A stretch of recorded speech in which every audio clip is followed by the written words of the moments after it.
Good morning, everybody. Good morning. It's time for us to get started. It's a blessing to be together to study from the law. Amen. The Lord has given us a beautiful day to gather together. It's one of those days where, I don't want to say, let's just move out under a tree or something. We are in Genesis chapter 38. So we did our read through of Genesis 38 on Thursday. We touched on the chapter a bit. This is the story of Judah and Tamar, and how Judah, after this event with plotting against and selling Joseph to Ishmaelite slavers, Judah wanders off, and we've got this long kind of interlude where Judah goes and gets married. He has 3 sons, and 2 of them, over the course of this chapter, in pretty quick succession, die for reasons that we'll go over again here in just a minute. But that leaves Judah with a problem. Mainly it leaves the widow, Tamar, with a problem, because the firstborn son, the first husband, heir, does not leave a son. So Tamar is a widow with no son, and so Judah gives her to Onan, his second son, to provide her an heir for heir, if you'll pardon that. It's not a good pun, there's just no way around it. And Onan, we'll talk about him some more in just a minute, he also dies without leaving a son. And that leaves Judah with 1 son and a bad case of nerves. And so Tamar, over the course of this chapter, has to take things into her own hands to secure a son for her departed husband, heir. So we'll jump into the chapter here in just a minute. Let's start by rereading kind of the legal background for this. And I say background. Obviously, Judah and Tamar and Judah's sons, they don't live under the jurisdiction of the law of Moses at this time, right?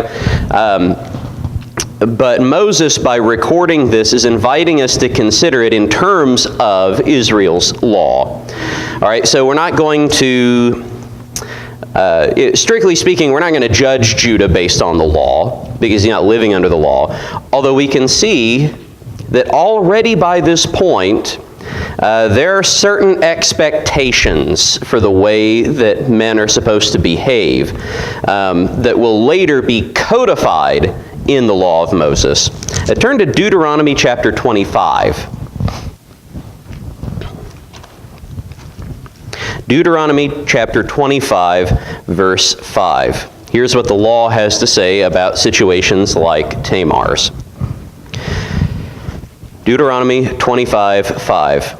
If brothers dwell together, and one of them dies and has no son, all right, so like heir, the wife of the dead man shall not be married outside the family to a stranger. Her husband's brother shall go into her and take her as his wife and perform the duty of a husband's brother to her. And the first son whom she bears shall succeed to the name of his dead brother, that his name may not be blotted out of Israel. And if the man does not wish to take his brother's wife, then his brother's wife shall go up to the gate to the elders and say, My husband's brother refuses to perpetuate his brother's name in Israel. He will not perform the duty of a husband's brother to me. Then the elders of his city shall call him and speak to him. And if he persists, saying, I do not wish to take her, then his brother's wife shall go up to him in the presence of the elders and pull his sandal off his foot and spit in his face. And she shall answer and say, So shall it be done to the man who does not build up his brother's house. And the name of his house shall be called in Israel, the house of him who had his sandal pulled off. All right, and this is such a big deal in the ancient world that there's a technical term for what is going on here. In the ESV that I'm reading out of, at the end of verse 5, Moses says that the husband's brother shall go into her and take her as his wife and perform the duty of a husband's brother to her. All right, and what in English requires that big, long description, perform the duty of a husband's brother, is just one word in Hebrew. It's such a big deal in the ancient world that there is a technical term to describe precisely that kind of action, to perform the duty of a husband's brother. And it's the same word that's used here in Genesis chapter 38, whenever Judah tells Onan to go and perform the duty of a husband's brother for Tamar. Same word. So this is a big deal in the ancient world. Just as a bit of review, I guess before we jump into our text, before we say our prayer, what is the motive for this law? Let's talk about it this way. Who is protected by this law? Who's the protected party? The widow. She's the protected party. There's technically also another protected party. The dead brother. Yeah, we're wanting to perpetuate the name of the dead brother. And that means something really specific in the context of Israel. Now, this husband's brother, the law talks about some punishment, or what should happen if he does not perform the duty of a husband's brother. And it's really unusual. You know, we normally do not read in the law of Moses or anywhere in the Old Testament of a woman being permitted to go up to a man at the gates in the presence of the elders and yank his sandal off and spit in his face. You know, publicly shame him. And chide him publicly, so shall it be to any man who does not build up his brother's house. And the name of his house shall be called in Israel the house of him who has his sandal pulled off. All right, so shame upon shame, and it's supposed to be perpetual shame. Shame comes upon him and his entire house, so that his house is known as the house of him who had his sandal pulled off. It's like if you committed a crime, and part of the penalty for that crime is you had to change your last name to Jerkface. So everybody would know from here on out just what type of person you are, or what type of people you came from. All right, so that's a pretty stiff penalty. Why would the brother be motivated to disobey this law? Why does there have to be such a stiff penalty to motivate him to keep the law? What's the brother stand to lose? His firstborn son, and there's a lot that goes along with a firstborn son. All right, we've just finished studying Jacob and Esau. What does Esau give up to Jacob? All right, Esau's got the status of firstborn son, and he gives up something specifically to Jacob. All right, the birthright, namely the double inheritance. All right, so think of it this way. In ancient Israel, what do you have to leave behind upon your death? Well, you're not going to have a whole lot of money, but what do you have? You have land, and you have flocks, but your biggest possession is your land. As we read through the Exodus and as we approach the settling of the Promised Land, especially if you read the book of Joshua, you know, the parting out of the land is a huge, huge deal. That's their perpetual inheritance. Right, that's why we have the law of Jubilees in Leviticus 25. Land is supposed to be a perpetual inheritance. And in Israel, the way that inheritance worked was you gave what was called a partible inheritance. So let's say that you were an Israelite, you know, pick just any random Israelite name, Shlomo or Yitzhak or whatever, and this is your parcel of land. And let's say that you have 3 sons. All right, whenever you go to die, how many ways does the land get split up? It actually gets split up 4 ways because of the way that their partition works. You split it up 4 ways, and let's say that we've got Just for the sake of simplicity, we've got three brothers, brother 1, brother 2, and brother 3. All right, the firstborn son gets how much of an inheritance? A double portion. All right, so the firstborn son, his inheritance is going to look like that. The secondborn son is going to be like that. The thirdborn, like that. All right, so every subsequent son gets an equal share. The oldest son gets a double share. All right, now let's say, for instance, here we've got Er, Onan, and Shelah in Genesis 38. If Er dies, now all of a sudden, who is the oldest son? It's Onan. And now, how does the land get split up? Now things are looking a lot better. Let's see. So we'll label this scenario Er for Er. And this next scenario, no Er.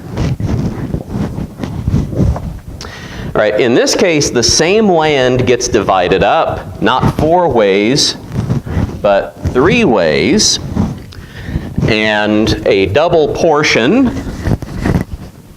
goes to Onan. Oops. And Shelah gets this portion. And by the way, in this scenario, both Onan and Shelah win. They're both getting more land than they would have inherited in this scenario. Onan, in particular, gets a much, much larger share than he would have gotten. And so it is a huge, huge motivation to not provide an heir for your brother, which is why the law has to provide such a stiff penalty to the brother who won't perform his duty. All right, so all of that in mind, let's bow together in prayer, and we'll jump into the text. Righteous Heavenly Father, thank you for the great gifts you've given us this morning. Thank you for this, the text that you have preserved for us about the patriarch Judah and his sons and his daughter-in-law. I pray, Father, that you help us in our own lives to be more just than any of the men that we read about in this chapter. Father, whenever we are unjust, help us to realize and confess our sin and to repent of it as Judah does by the end of this chapter. Thank you, Father, for the great gifts you've given us in your Son. Help us, Father, to be more like him day by day. It's in his name that we pray. Amen. All right, I'll tell you, before we jump into the text, any questions about this scenario or the content of the law? Okay. So, Genesis chapter 38. And we'll comment as we read through. We read through the text in total on Thursday and talked a little bit about Onan. But let's comment as we go. Verse 1. It happened at that time, so talking about right after they've sold Joseph to the Ishmaelites. It happened at that time that Judah went down from his brothers and turned aside to a certain Adullamite whose name was Hira. Now, right out of the gate, Moses is doing some foreshadowing for us. Because normally whenever you see this verb, to turn aside, what kinds of contexts do you see that in the Old Testament?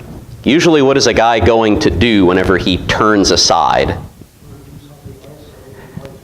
Well, yeah, he's turning astray, and there's that metaphorical sense to it, that he's turning astray. But this is the action that's mostly used to describe somebody who, for example, is turning aside to, let's say, a woman of ill repute, right? Which we see happening later in the chapter. We know that Judah is going to do that. But Moses cues us in right out of the gate. Judah is the kind of guy who turns aside. All right, here it's not implying anything about his relationship with Hira. It's just cueing us in, foreshadowing. There Judah saw the daughter of a certain Canaanite, whose name was Shua. He took her and went into her, and she conceived and bore a son, and he called his name Er. All right, second problem with Judah. Who does he marry? A Canaanite woman. And from what we've read so far in the book of Genesis, that is universally bad news, right? Who else is marrying Canaanite women? Esau, yeah, most notoriously. And it's so bad that Isaac and Rebekah both are just tormented by these wives. They absolutely hate it. And if I remember correctly, I want to say that Ishmael also married into them. But at the very least, Esau, and we know that this is absolutely bad news. So he takes the daughter of this Canaanite woman, and she conceives and bears a son named Er. We mentioned this on Thursday, but there's some wordplay going on in the text.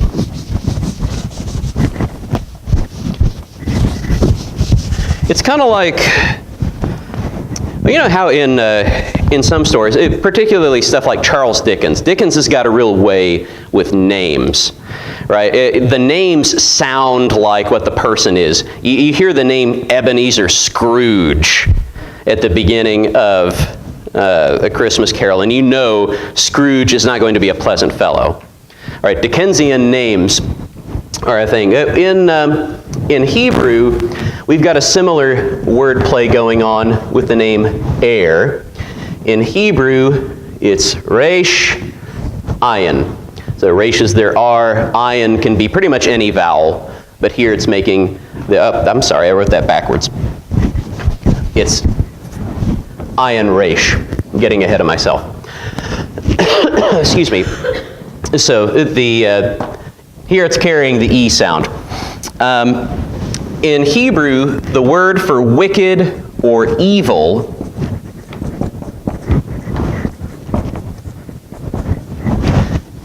is Ra, which is Resh and then Ayin. So Er is evil spelled backwards. It's kind of like if we were introduced in the story to a guy named Yogdab, right? It's the kind of thing that cues you in. Wait a second. Yogdab is not a normal name. What's going on here? Oh, it's bad guy spelled backwards. All right, well, I wonder who he's going to be. So she gives birth to a son named Er. She conceived again and bore a son, and she called his name Onan. Yet again she bore a son, and she called his name Shelah.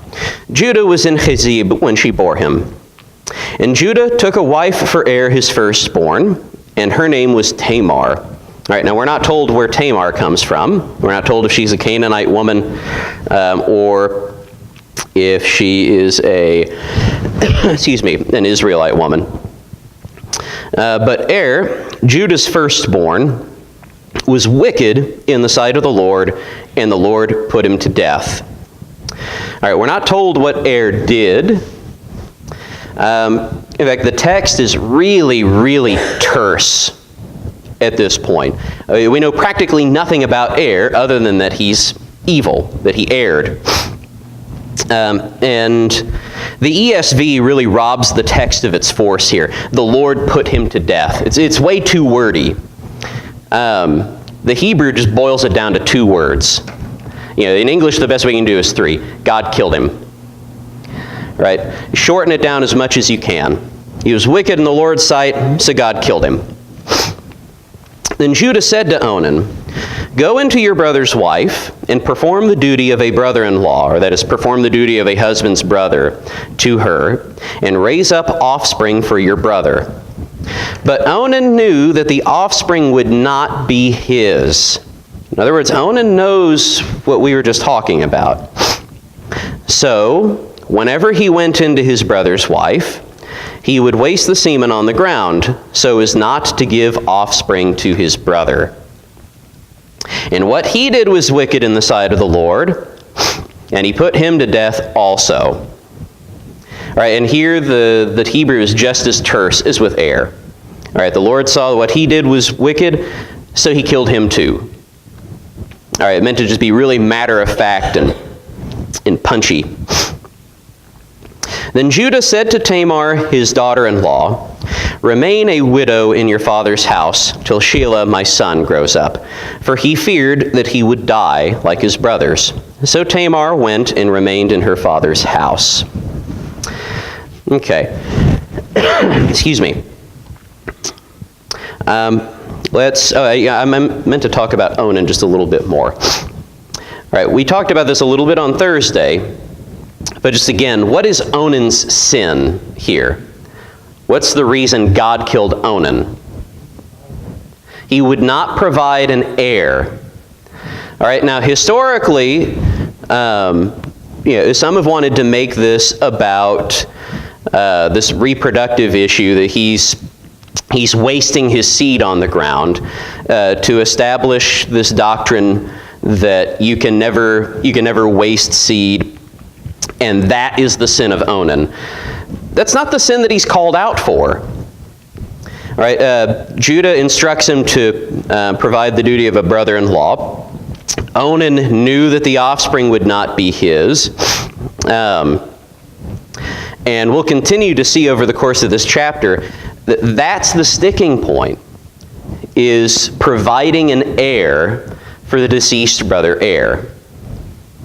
Now, Onan is taking advantage of Tamar over it, but specifically so that he cannot provide an heir to his own harm. All right, the text tells us, so whenever he went into his brother's wife, he would waste on the ground. And here the English that carries across the sense of the Hebrew, this is something he did repeatedly. This wasn't just a one-time deal. He saw an opportunity and repeatedly took it. In other words, he is treating his brother's wife, Tamar, like a prostitute, which again foreshadows what is going to happen later in the chapter. There's a reversal of fortunes, an ironic twist in the story, that Onan treats her this way to withhold an heir from her. And so later, she is going to pretend to be a prostitute to secure an heir for her husband heir. All right, so Judah sees what happens, that Onan has died. And Judah, well, first off, we've got to notice the irony in this. Judah has now lost two sons. At the end of chapter 37, we see Jacob mourning the loss, the supposed loss of his favorite son, Joseph. Whose idea was it that sent Joseph down to Egypt in slavery? It was Judah. And this is a wonderful ironic twist. Judah comes up with this idea to deprive Jacob of a son so that Jacob is inconsolable in his grief. And then in the very next chapter, Moses shows us, well, Judah is now losing two sons. And he's going to lose more than that. All right, we don't read of any grief in Judah's case. Mainly just a bad case of nerves. He feared that Shelah would die like his brothers. Judah has been connecting the dots, as it were, but he seems to have connected the wrong dots. As we're reading this text, what do you think is going through Judah's head? Why does he not want to give Shelah up? Why does he not want to give Tamar in marriage to his son Shelah?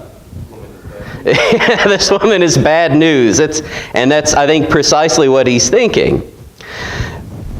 All right, it's like, in the Q&A a couple of weeks ago, somebody had asked about the deuterocanonical books, and we talked about Tobit. It was like the guy in Tobit who, every time he sees somebody come to marry his daughter, he just grabs the shovel and he goes in the backyard and digs a hole. Right, Judah is thinking the same way. This lady is bad news. And so he says to Tamar, "Remain a widow in your father's house till Shelah, my son, grows up." All right, now he's being crafty here. Again, he is being his father's son here. Because has he, on the face of it, has he said anything untoward to Tamar? What is Tamar supposed to do in this situation? If Shelah is too young to marry, if she's a widow, where is she supposed to go? She's supposed to go to her father's house. Judah essentially just tells her to do what would have been normal to do. Remain a widow in your father's house till Shelah, my son, grows up. The implication being, although Judah never says it, and that's where Judah's being a little tricky here, the implication is, once Shelah is old enough, then I'll give you to him as a wife. Judah, of course, never says that because he never intends to do that. Because he's afraid that Shelah would die like his brothers. So Tamar went and remained in her father's house. All right, so this, and if we consider the kind of the key conflict of the story to be about providing an heir for heir, then Judah's just implicated himself in it, right? Onan obviously implicated himself by taking advantage of his brother's wife without providing offspring, and the Lord kills him for it. Judah is now plotting to do essentially the same thing, not take advantage of her in the same way that Onan did, but he's planning on withholding his son from her so that she will be a perpetual widow. Judah is planning on ruining her for the sake of his son. So in the course of time, the wife of Judah, Shua's daughter, died. Verse 12. When Judah was comforted, he went up to Timnah to his sheep shearers, he and his friend Hira the Adullamite, the one that we read about at the beginning of the chapter. And when Tamar was told, "Your father-in-law is going up to Timnah to shear his sheep," she took off her widow's clothes, and covered herself with a veil, wrapping herself up, and sat in the entrance to Anayim, which is on the road to Timnah. For she saw that Shelah was grown up, and she had not been given to him in marriage. All right, so apparently some time has passed here, that Shelah has grown up. When Judah saw her, he thought that she was a prostitute, for she had covered her face. He turned to her at the roadside, the same word there, turned aside to her at the roadside, and said, "Come, let me come into you." For he did not know that she was his daughter-in-law. She said, "What will you give me that you may come into me?" He answered, "I will send you a young goat from the flock." And she said, "If you give me a pledge until you send it." He said, "What pledge shall I give you?" She replied, "Your signet and your cord and your staff that is in your hand." So he gave them to her and went into her, and she conceived by him. Then she arose and went away, and taking off her veil, she put on the garments of her widowhood. All right, so Tamar impersonates a cult prostitute. And we're seeing things in this chapter that should be familiar to us if we're thinking back to the Jacob story. Right, Jacob and Laban constantly trying to outmaneuver each other, to trick each other. Here, Judah has tricked Tamar, but Tamar sees what's been done. She sees that Shelah is grown up and that she's not been given to him as a wife. And so the jig is up for Judah. Right? His scheme is laid bare to Tamar. And so Tamar schemes against Judah, impersonating a cult prostitute and sitting by the roadside. And Judah, and this is kind of a litmus test for us. What aspect of this story is most shocking to us? Right? If we immediately blush at Tamar, but just kind of ignore what Judah's doing, I don't think that that's what Moses is inviting us to do in this story. It should be shocking to us that Judah, well, maybe it should. We should see that as the really, really bad thing in this chapter. That Judah, just in the course of his everyday life, he's going down to the sheep shearing. This is something he does annually as the owner of flocks. He sees a cult prostitute by the side of the road, and he goes to take advantage of her services. All right, we should see that is really despicable. All right, now what Tamar is doing here, Moses is not inviting us to think that, hey, this is wholesome and good. Right, but it's ultimately Judah that we're supposed to condemn over the course of this story, and it's Judah who condemns himself over the course of this story. Kayvon? And just like the fact that Tamar had the confidence that this plan will work, it really just speaks to how universally bad that everyone knows Judah is. Like, yeah. you just do this and just know this is going to work. Yeah, and there is something to that. Yeah, why would Tamar think, well, all I have to do is put on a veil, and this will work? And it does work. And notice how matter-of-fact Judah is about all of this. Again, Moses doesn't tell us anything about this, but we're not inclined to believe that this is Judah's first rodeo. Come, let me come into you. What will you give me that you may come into me? I'll send you a young goat from the flock. And this also should be shocking to us, the price that he offers. Because in the ancient world, we've been using the term cult prostitute. Right? Modern prostitution is kind of a different thing. In the ancient world, prostitution was often tied to occult worship, to pagan worship. And the price of a prostitute would be given as a sacrifice to whatever pagan god she was serving. And kind of like as we'll read later in the law of Moses, right? Whenever you give an offering to the Lord, who gets to eat the offering? The priests do, right? It's for the provision of the priests. In the practice of these cult prostitutes, the goat would be given up as an offering to the pagan god, and the prostitute would get to eat from the meat, right? So it's kind of that's how the pagan temple and the cult prostitute provide for each other. In other words, Wayne? It seems to me that we're told she's a cult prostitute. That's what Moses says. Mm-hmm. We're not told what cult. Right. We're not told what religion she's part of or she's pretending to be a part of. Mm-hmm. It's just a generic. It seems to me, just reading the text how it is, as presented here, they were very common. In the ancient world, they were, although we're going to see later in the chapter, whenever Judah goes searching for her again, the men of the city are going to tell his friend Hira, there's not one around here. There's no cult prostitute around here. So in the region, they would have been common, but apparently not at Timnah. But go ahead. And while kind of here, I get the feeling that it's not that cult prostitute, not just a cult prostitute, not a common one, but perhaps, I'm just picking here, but the thing is, she wanted to be this prostitute, and then they said, no, there's not one of those here. Yeah. I think she might have, in her scheming, she might have thought that up and said, that's a good way to be. Yeah, and because ultimately we know that she's not interested in participating in the cult. She's not interested in the young goat. What's she interested in? She's interested in an heir in the long run.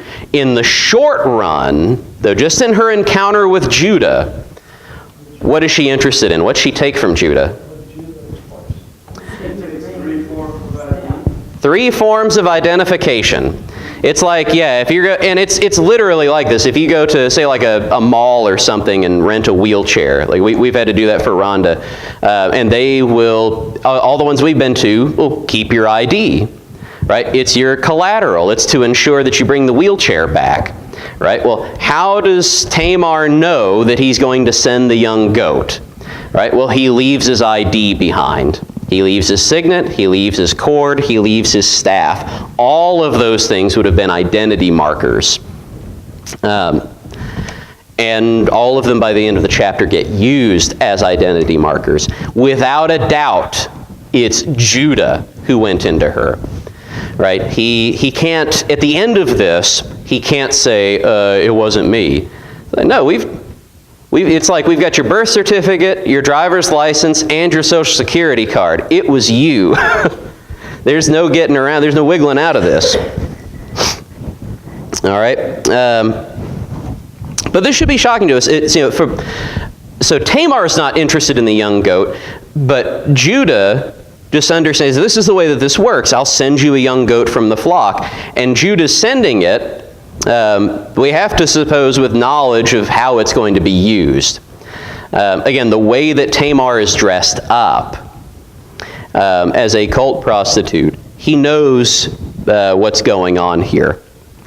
So not only is he seeking the services of a prostitute, he's offering up an offering to a pagan god.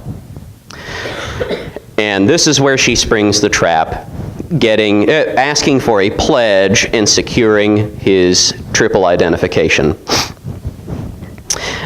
So, having accomplished what she set out to do, conceiving by him, she arose and went away, taking off her veil. She put on the garments of her widowhood.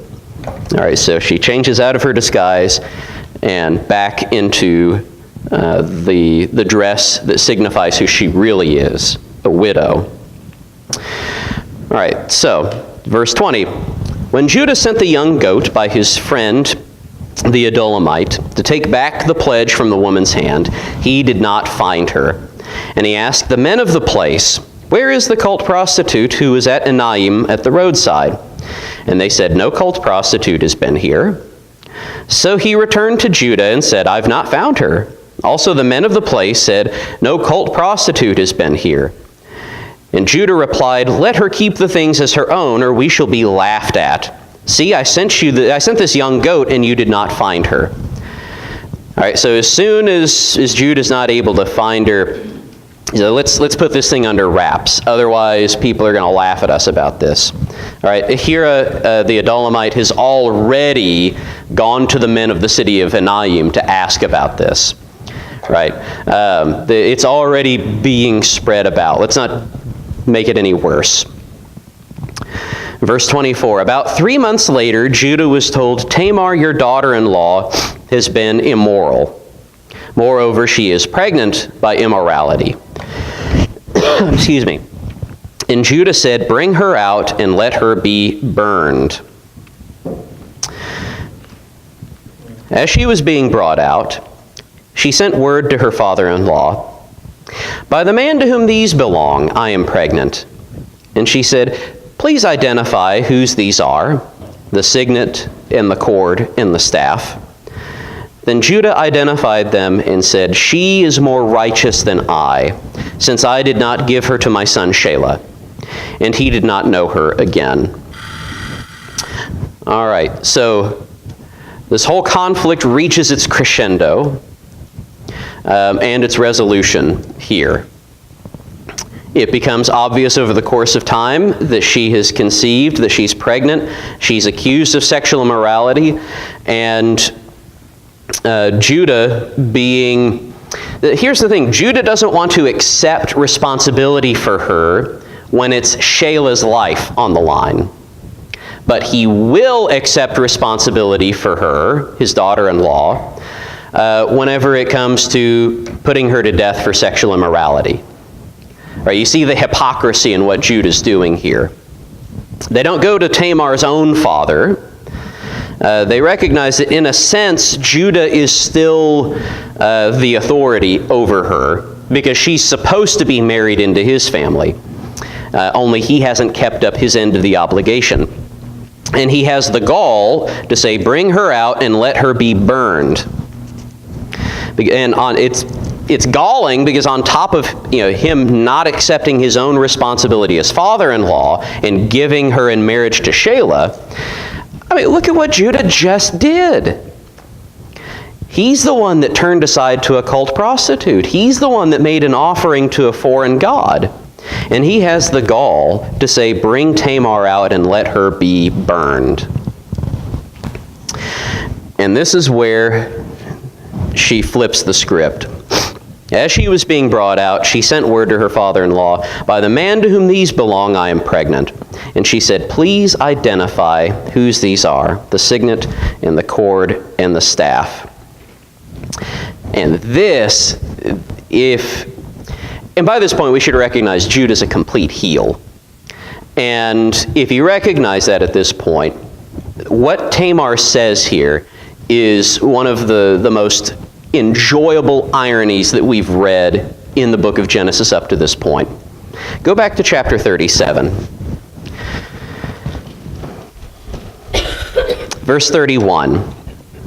They took Joseph's robe and slaughtered a goat and dipped the robe in the blood. And they sent the robe of many colors and brought it to their father and said, this we have found. Please identify whether it is your son's robe or not. All right, the exact same words that they used in Judah's scheme to trick Jacob, to deprive him of his son. Tamar is using those exact same words on Judah. Please identify whose these are, this signet, this cord, and this staff. But amazingly, Judah does not dig his heels in. Judah experiences a pretty amazing reversal. Judah identified them. All right, now his back's up against the wall. I mean, what can he really do? You know, you can say it wasn't me, but that only goes so far. But he identifies them and says, she is more righteous than I, since I did not give her to my son Shelah. And he did not know her again. So he confesses to his crime. He praises Tamar as more righteous than himself. He confesses that he should have given her to his son Shelah. And then he turns away from the sin of Onan. He did not know her again. Onan wanted to take advantage of her, but not raise up an heir. Now that Judah has raised up an heir, he ceases to take advantage of her. Now, we should identify this as a genuine change in Judah, and we'll see the fruit of it by the end of the book. By the end of the book, like Jacob, Judah is truly a changed man, just as Joseph will be by the end of the book. Starting out here in the cycle, everybody's rotten, just like Jacob was rotten at the beginning of his cycle. But by the end of the cycle, we're going to see a lot of reform happening. All right, final passage, and then we'll wrap this up. When the time of her labor came, there were twins in her womb. And when she was in labor, one put out a hand, and the midwife took and tied a scarlet thread on his hand, saying, this one came out first. But as he drew back his hand, behold, his brother came out. And she said, what a breach you have made for yourself. Therefore his name was called Perez. Afterward his brother came out with the scarlet thread on his hand. And his name was called Zerah. All right, so two sons. As we've seen so many times in the book of Genesis, a dramatic pregnancy and birth. And we have a dramatic relationship between these two brothers. Zerah is the one who came out first. That's why he has the scarlet thread tied to his hand. But Perez makes a breach, which is why he's called Perez, and pushes out first. Now, this whole sordid tale is fulfilled it comes to a close in this birth. And we know ultimately it finds its fulfillment later on, because who's descended from Perez? Jesus, ultimately. Along the way, King David. The entire chosen line of the Messiah comes out of Perez. All right, so whenever Matthew in his genealogy in Matthew 1 says, just kind of nondescriptly, that Judah bore Perez by Tamar. He's alluding to this entire sordid affair that happens in Genesis chapter 38. All right, any final questions or comments before we wrap it up? All right, on Thursday we'll go into Genesis chapter 39, and we'll see what happens with Joseph down in Egypt. Thank you so much for your questions and your comments and your kind attention this morning.